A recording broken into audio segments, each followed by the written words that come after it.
À quoi ressemble-t-il ce duc? Me demanda la girafe.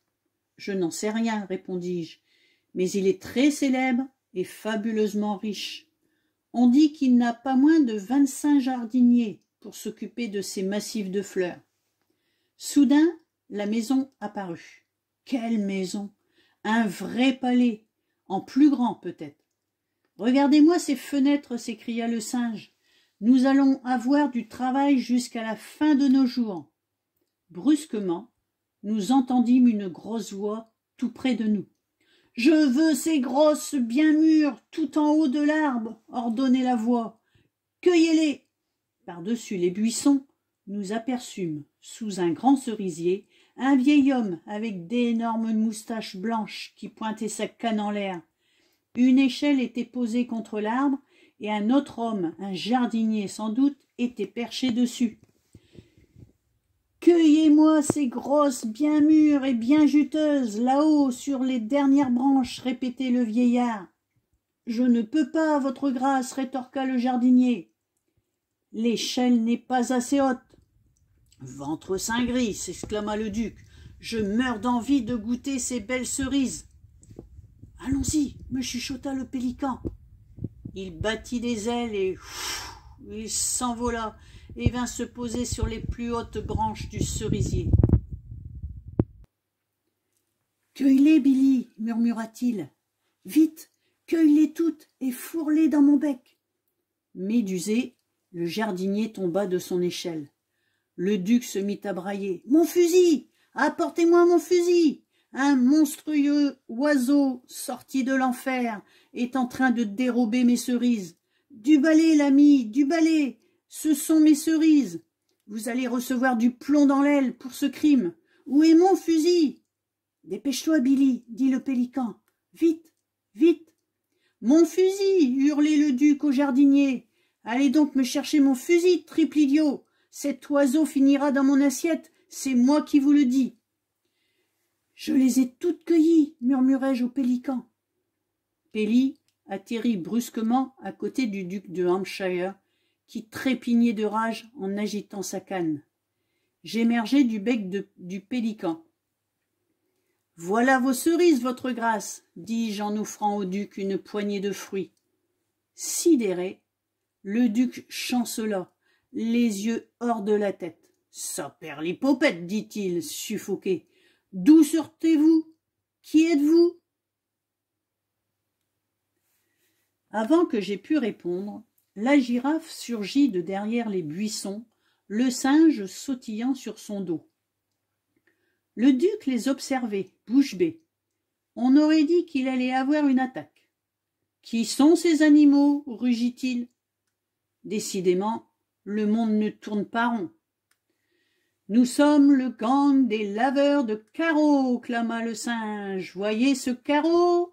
Il brillera, scintillera comme un joyau de plusieurs carats. Votre grâce a-t-elle vu ça? La girafe, le pélican et moi. »« C'est vous qui nous avez demandé de venir, » dit la girafe. La vérité commençait à se faire jour dans l'esprit du duc. Il fourra une cerise dans sa bouche, la croqua pensivement, puis recracha le noyau. « J'apprécie que vous m'ayez cueilli ces cerises, dit-il. Pourrez-vous aussi venir cueillir mes pommes en automne? » La réponse fut unanime. « Oui, certes, bien sûr, votre grâce. »« Qui êtes-vous » demanda le duc en tendant sa canne vers moi.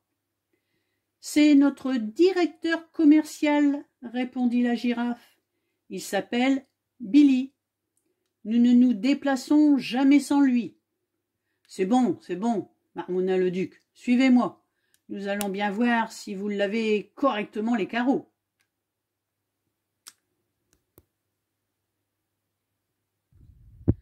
Je me faufilai hors du bec du pélican et, en chemin, le vieux duc me prit gentiment par la main. « Et maintenant, dit-il, montrez-moi comment vous allez procéder. »« C'est très simple, votre grâce, » répliqua la girafe. « L'échelle, c'est moi. Péli, c'est le seau, et le singe, le laveur de carreaux. Regardez un peu. » Sur ce, le gang des laveurs de carreaux entra en action. Le singe descendit du dos de la girafe, se dirigea vers le robinet du jardin, l'ouvrit et remplit d'eau le grand bec de Pélie. Puis, d'un bond agile, il remonta sur le dos de la girafe, escalada le long cou aussi aisément qu'il aurait grimpé à un arbre et se retrouva perché sur sa tête. « D'abord, cria la girafe, le premier étage. Pélie, apporte-moi de l'eau, s'il te plaît. » Le duc intervint. « Ne vous inquiétez pas pour les 2 derniers étages, vous ne pourrez pas les atteindre de toute façon. »« Qui ose dire cela » demanda la girafe. « Moi, » répondit fermement le duc. « Je ne veux pas que vous risquiez de rompre votre satané cou. Si vous tenez à être l'ami d'une girafe, ne dites surtout pas de mal de son cou. C'est son bien le plus précieux. »« Qu'est-ce que vous lui trouvez à mon cou ?» glapit la girafe. « Ne discutez pas avec moi, stupide animal » cria le duc.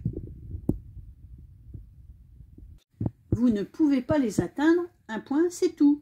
Mettez-vous au travail. » « Votre grâce, reprit la girafe avec un petit sourire supérieur, il n'existe pas de vitre que je ne puisse atteindre avec mon coup magique. » Le singe virevoltait sur le crâne de la girafe. « Montre-lui, la girafe !» cria-t-il. « Montre-lui ce que tu sais faire avec ton coup magique. » Aussitôt, le cou de la girafe, qui était déjà bien long, se mit à s'allonger, s'allonger, s'allonger, s'allonger, jusqu'à ce que le singe, toujours perché sur sa tête, atteigne les fenêtres du dernier étage. La girafe regarda le duc de toute sa prodigieuse hauteur.